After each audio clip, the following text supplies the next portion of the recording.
Good morning. This is the House Appropriations Committee. It is Thursday, January 23rd, 2025. We're continuing to go through the Budget Adjustment Act. And this morning we have joining us remotely via Zoom, the folks from the Vermont Veterans Home. And we're just talking about budget adjustment today. We'll have you back for the FY26 budget when we get that from the governor. So we appreciate your flexibility, and we got a little behind this morning, but I think we'll catch up with you guys. And we have a lot of new members, so we'll go around and introduce ourselves, and then we'll ask you to introduce yourself and talk about your budget adjustment. So great, John, you get to start. Good morning and welcome. John Kosenska from the town of Burke, and I represent the Essex Caledonia District.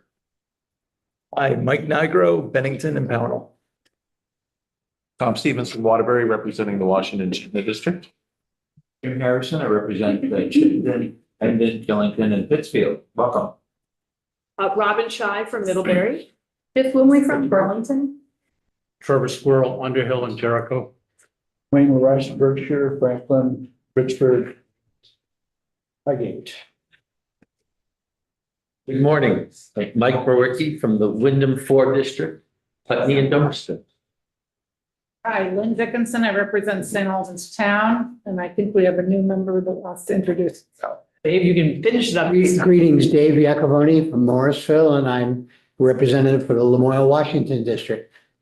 And Wayne LaRouche will be your budget partner here in the House Appropriations Committee. So introduce yourselves and take it away, please. Good morning. I am Melissa Jackson. I'm the CEO and licensed administrator of the Veterans Home. With me, I'll let Asa and Steve introduce themselves. Go ahead. Hi, I'm Asa Whitcomb. I am the COO of the Vermont Veterans Home. And I'm Steve McClafferty. I'm the finance director at the Veterans Home. Great. Welcome, all of you. Thank you. Thank you. And I do know that watching the Zoom link are several members of our Board of Trustees. Oh, all right. Hello, members of the Board of Trustees. So for those, I know the committee assignments have changed with the new biennium, but when we presented our FY25 budget, we did say we would be back for a budget adjustment, and that's why we are here. So we want to start with our budget adjustment presentation. I'll walk you through that, the PowerPoint. For those who don't know who we are an agency of the state of Vermont. We always get that question. They seem to get us confused with the VA, but we truly are an agency of the state of Vermont. We have 130 licensed skilled nursing beds. 30 of those are on our secure memory care units.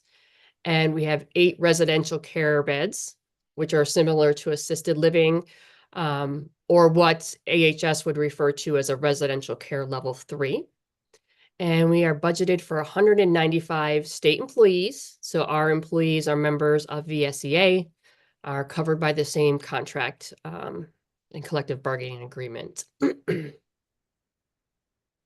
So on slide 4, we talk about our Medicaid settlement dollars.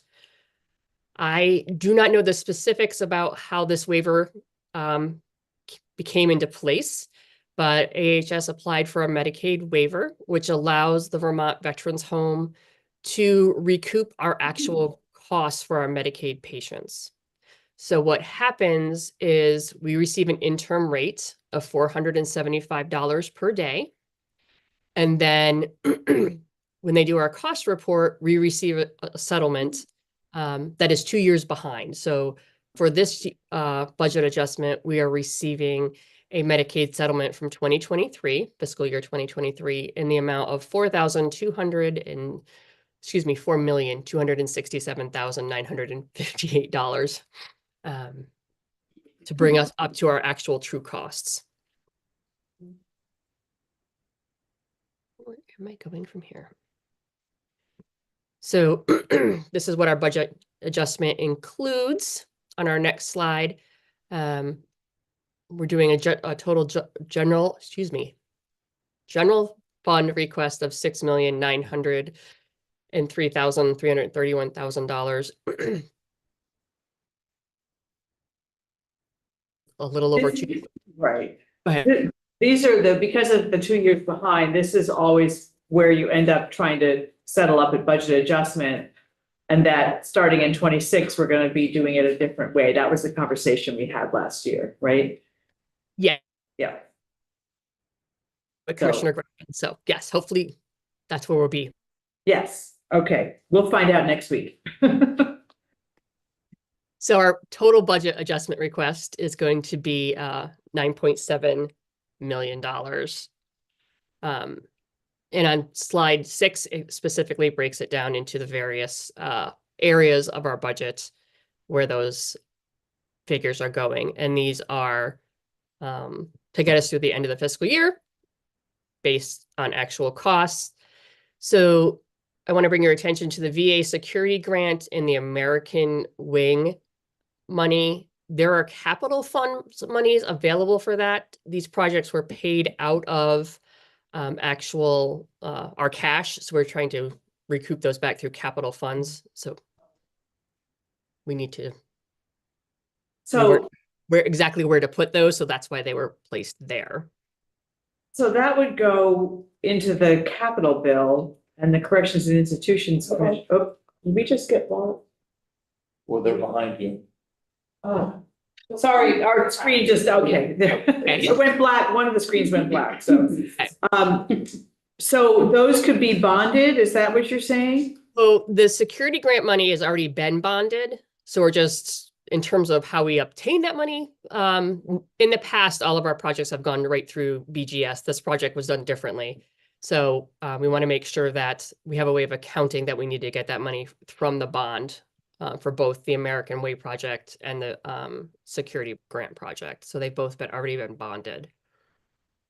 Could you just clarify, is that a federal grant that you're able to get, or is this just a regular part of our capital bill, which it's a little confusing with the cash account and the bonded amount? Sure. So as a state veterans home, we are able to access VA grant funding.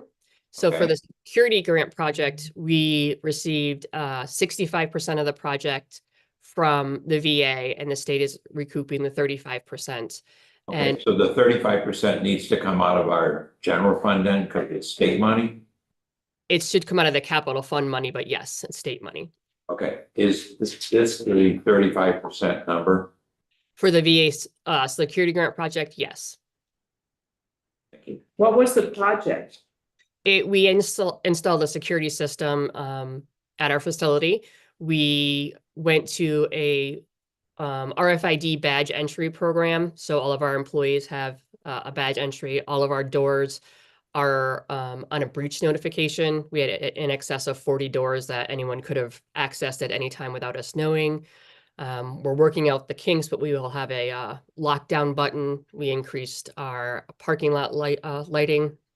Unfortunately, we were having some issues with the local transient drug trafficking issues, and other people on our property wanted to keep our staff and residents safe. So the total project was around $2.5 million? yes. Yep. Seems like a lot. We're 140,000 square feet one level, and we had it in excess of 30 exterior doors. Okay. Yeah, and I think Rep. Roche and then Rep. Stevens, go ahead. So were these monies that were bonded dollars that were in the capital bill last year? Was it last year or the year before, Stephen? I can't remember. The security project is a couple of years old. The American Wing money, we have design money that's actually classified for B and C Wing that we're trying to transition over to the A Wing project instead. So you got bonding authority for this amount through the Institutions and Corrections Committee. Correct. And I haven't been sat on this committee before. I'm confused by this. So maybe you can talk with Alice after this and find out, because I'm not sure this is where it should be coming I from. don't see the intersection. There may be because last year we had some intersections with the Appropriation Committee when we had cash funds. Sure. Like that. So I wasn't sure because the Institutions and Corrections Committee cannot appropriate money. They can only approved spending authority or bonding authority with a certain limit set by the bond bank. So I'm not sure that this belongs in here, so we should talk to Alice. Right, now this was in the governor's budget adjustment request, so it might be that also talking to Hardy or Adam, they can explain why it's here and not in the capital. Yeah, we So just, this is just, we haven't seen this before. Every year you have something new to show us. It's always interesting to see what happens. and we weren't sure where to put it because we've already spent, our operating cash to cover those bills. So we wanted to make sure that we were requesting the bond, the money that was bonded for these projects to be reimbursed back to us. So if going forward, if there's another way, we need to do that. Yeah, We'll do it. we'll see what we need to figure out, if anything, on our end, but we need. Yeah. And the American Wing Project is what? So we have Is that a unit offline. It's a 30-bed unit. It is from the 70s, and unfortunately, it has concrete pipes that were put into, cast iron pipes put into a concrete slab, and the pipes are failing. And there's other issues there, and that unit needs to be torn down and rebuilt. So this is some of the design work for that project. Okay, so we'll hear more about that over the years, because if you're just in the design phase, you got a ways to go. Yes. Okay, Rep. Stevens has a No, question. that was it. That was it, okay. I have another question while we're looking at this request. You have 5.9 million for agency staff, and I think that's often what we call traveling staff or traveling nurses. That's accurate. How does that compare with the last year or two? Is it going up? Is it going down? What's the trend for you?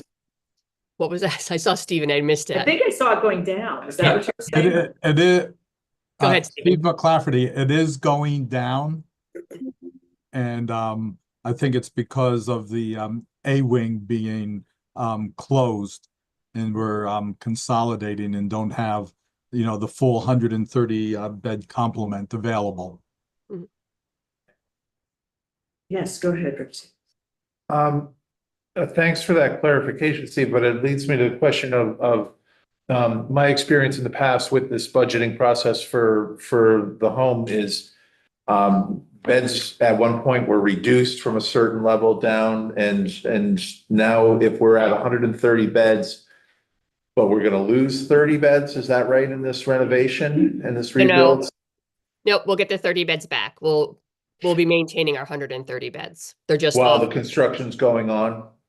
No, so we'll be at 100 while right now. That's what we're, right. Right, and so that's, I guess that's, and then maybe this is a big bill question of, it's already hard enough to make ends meet at 130 beds. And so the question will be, how do we make ends meet when there's 100 beds or whatever the next, because you'll be at 100 beds then until the wing is rebuilt. Is that right? That is correct, yes. Okay. And the reason that we're rebuilding that wing is going to be a state-of-the-art memory care unit. So at some point in time, I'd like to have a really, I know now is probably not the time unless you want me to go into a detailed explanation as to why that unit needs to be rebuilt for the, memory care of our residents, and why our current memory care unit is not the best environment for them. So I'll be interested. I mean, just in general, I'll be interested in that, but I think that's more of a, maybe not a PAA question. Okay.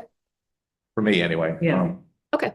So your agency staff would be staying the same if it were not for more beds going offline. What's happening in terms of trying to move off the agency staff to state employees? As you probably will hear from other agencies who work in healthcare, there is a national healthcare shortage. Yeah. We are running LNA classes. We've had our second one this year. Our first class graduated 7 LNAs, all of which became our employees. Our biggest challenge is nurses for second shift, RNs and LPNs. That continues to be a problem. We're working closely with HR to streamline our ability to hire a little bit quicker. But the applicants just aren't there. People left healthcare. So.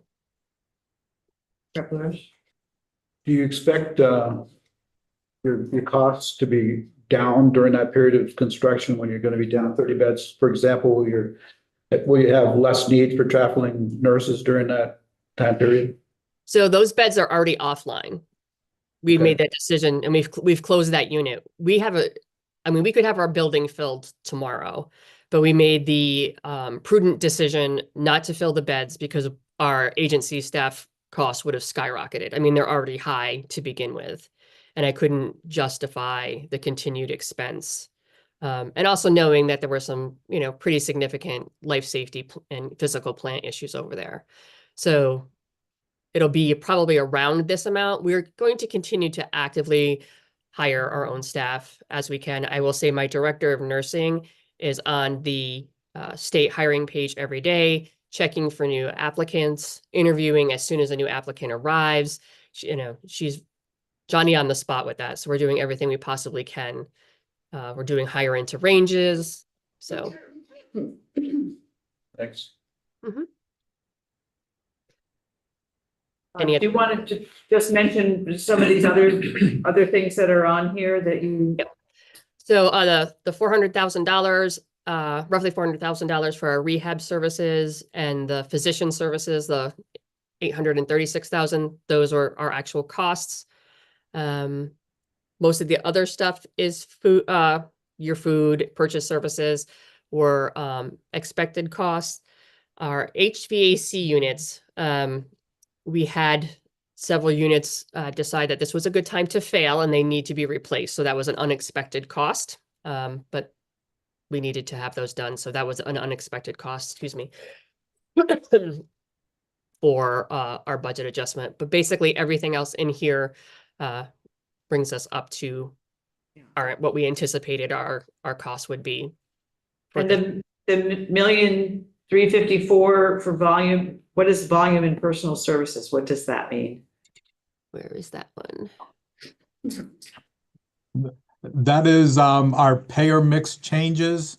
When we do budget adjustment, we look at where we are with our, Medicare, Medicaid, VA, and if there's any changes, like our budget may have said, we were projecting 32 VA service connected, and we end up with 33 or 34. That affects the general fund because I get more revenue from the federal government, from the VA, and then it would be less for the general fund. So that's what that is. And is that, I'd have to go back and look at last year's. How does this compare to last year's number? It just seems like a large number to me. That sounds like there was a change in the mix, what that you were thinking of, to have it be, almost 1.4 million. I see he's looking. Yeah. Yes, I can tell. Yes, and I'm looking at my computer screen, look.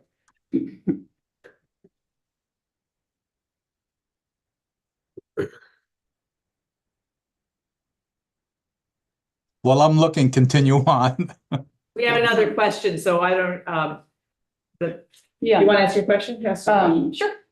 So I'm just looking, I'm going back to the Medicaid settlement dollar page and Sure. So I'm assuming that the bullet relating to the waiver, the Medicare waiver, for Medicaid waiver. So it's a waiver from Medicare or Medicaid? It's for Medicaid. Okay, so there's Medicare is said, okay, so is this part of the 1115 waiver application that we're still going through, and that would then become operational in 26, right? Calendar year 26? I believe so. It's part of AHS does this big waiver and they include us in it. Yeah. So, Okay. All right. Just want to know that you were part of that. yes. So what it basically is we get the interim rate of $475 and then they true us up. So most recently it's been a little over $700. So that's where the difference is. That's the Medicaid settlement. And then So 4.2 million is the state share. So the total cost is, I'm assuming, around $10 million. Is that? That the 4.2 million is the additional dollars that of Medicaid dollars that are owed to us. But After the- Medicaid's made up of state general fund plus federal Medicaid funds. Right. So Yeah, Stephen, do you know if those are federal or state dollars that come to us? I don't know. I'm gonna presume this is from the federal side where the state goes to the feds and gets matching dollars. You know, because of that the 1155 waiver. Well, on the spreadsheet here, it only shows 480,000 in federal money of the 9.7 million.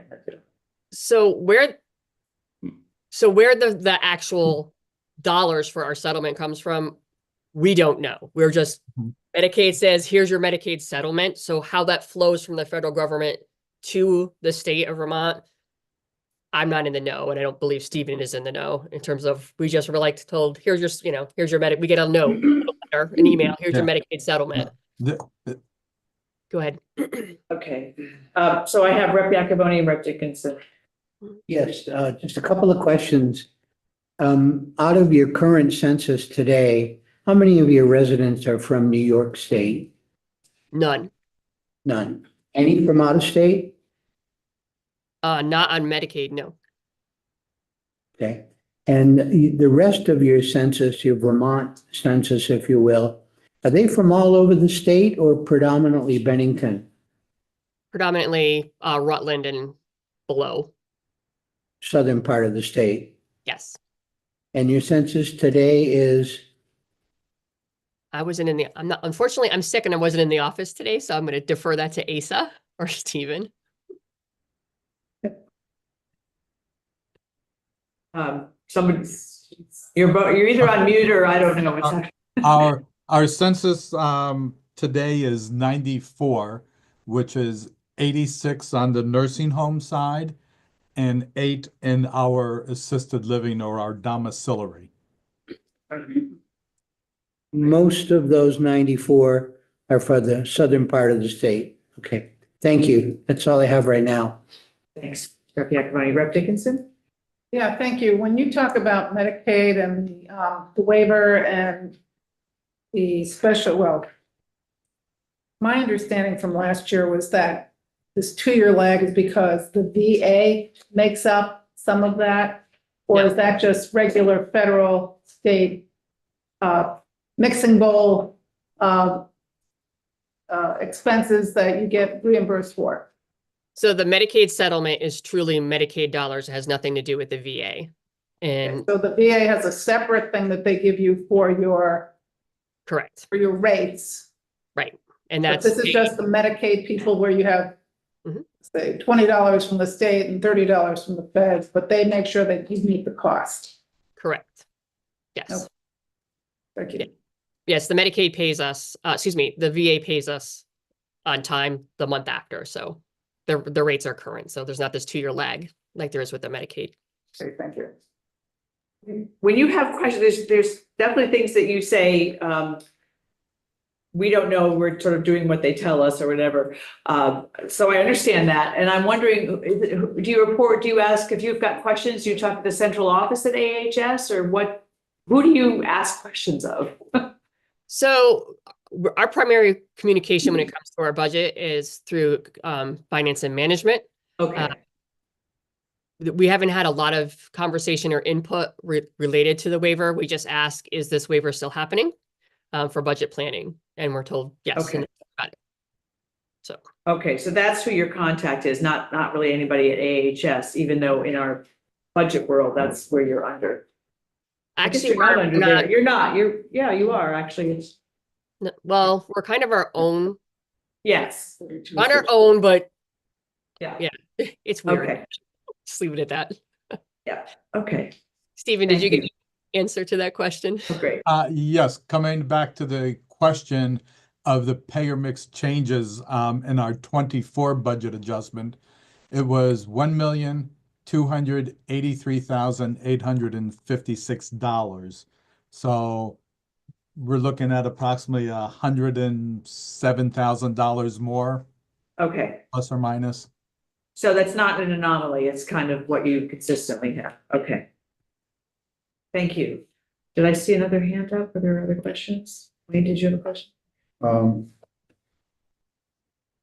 Essentially, the appropriation process has to be similar for that federal money there as it is for any other federal money, so we should be able to get to the bottom of how that money goes. Yeah. More Yeah. comment. Yes, please, Maria, please. So regarding the dollars, the 4.3 million, if you look in section B 301, which is the global commitment section, there's an additional 4.31 in global commitment and 1.8 of it in general funds. 2.486 is federal funds, and it appears, yeah, it's part of that. It's in the explanation. And it appears that those are the dollars that we're talking about. So if you look at this chart, it suggests that this is all general fund, but it's not. That's correct. Okay. It's Thank you for that. yeah, you can see 301, and then I believe that $50 in your budget show up as special funds. Is that correct? I think that's, on the ups and downs. Medicaid shows up in our special funds, Stephen, for our ups and downs. Yes, Medicaid shows an increase of 2,398,192.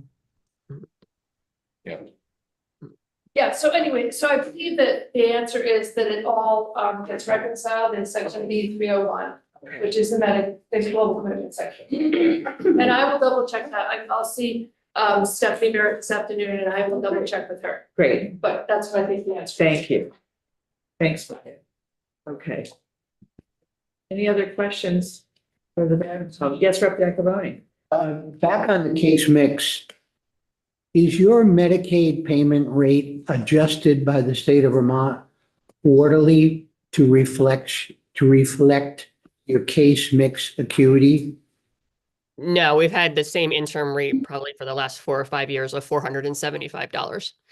So they don't adjust it as they do other facilities, and that's why you're trying to do it at the end of the year. They're 2 years behind. Yeah, The gap that's there. Okay, thank you. you're welcome. Rep. Harrison. Is the Veterans Home owned by your organization independently, or is it owned by BGS and then leased to you? It's a state facility. Yeah. So it's owned by the state. Most state facilities are owned by BGS. And So then they're leased back, but there are some exceptions. So I'm just trying to understand. So we don't, this is complicated. The land is owned by the Board of Trustees. So there is no lease back to the state or anything. So there is no lease payment or anything like that. But sometimes the buildings are leased back, so they're rented out and there's a fee for space amount, but I don't think we see that in No, your budget. we don't have a fee for space. Okay, no, that's helpful. I guess, and this is probably in depth for all the right reasons, and I'm glad to see you reinvesting with the wing. Usually those types of expenses are all part of the capital bill. And the plan, we need to invest whatever, $5 million to do this. In the first phase is the planning. So normally it wouldn't show up for other agencies, and here's obviously a little different than in the budget like this. It would show up in the capital bill. Right, that's what Wayne will be on that. So the question then is right now it's undergoing planning. Is BGS doing the planning? We're working with BGS, but the ultimate, so it's if you look in our statutes, the Veterans Home, we collaborate with BGS. So Sabrina from BGS is working with us as we go through the design phase for American, but it's ultimately our project. But is BGS actually doing, I know you collaborate, but is BGS personnel doing the design, the drafting and all that stuff? No, we've hired outside architect company to do that.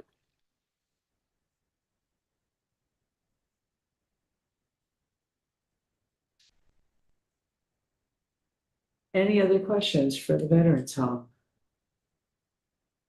We actually have members of two other committees here. Mary Morrissey from Corrections and Institutions and Rep. Woody Page from the Healthcare Committee. And I wonder if either of you have any questions that you would like to ask? Not at this point. No, you're good? Okay. And Rep. Stevens? Just a comment, about the ownership stuff and I think when we have this discussion again with the big bill, we should have a better understanding of how it works with the Board of Trustees. It is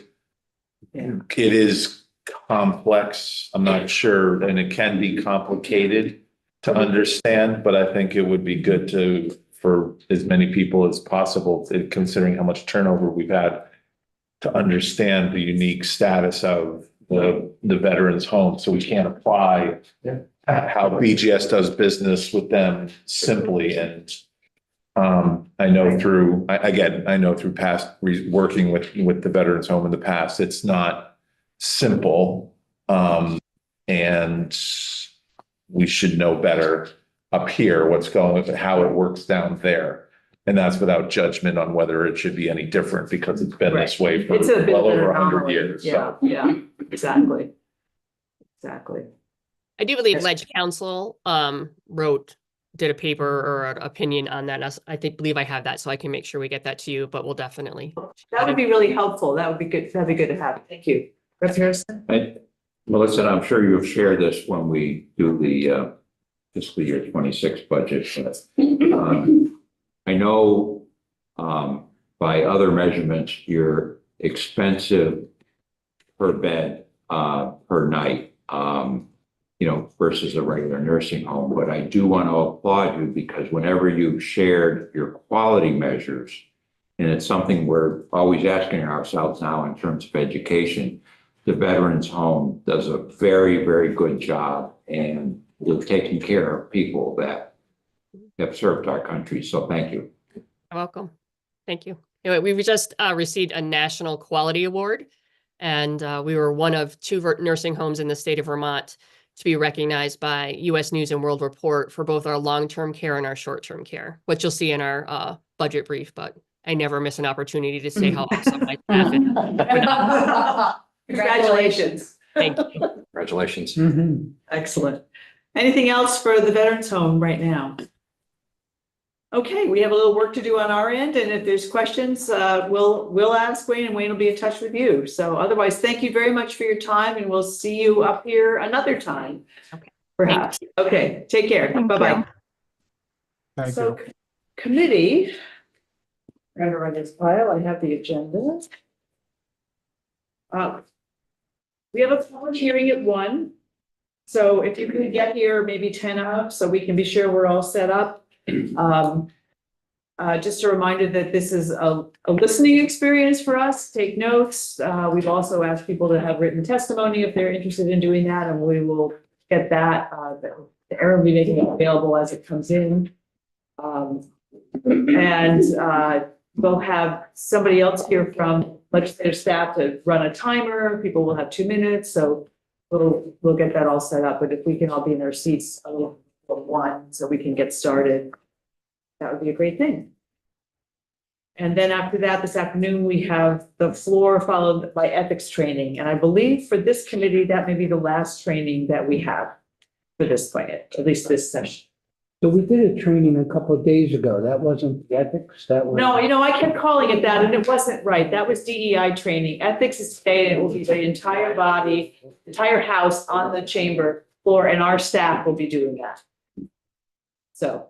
That's where we say if you are handed something with a big white envelope, you shouldn't accept it, right? So. If it's ticking, just don't. Yeah. That's. It's a brown paper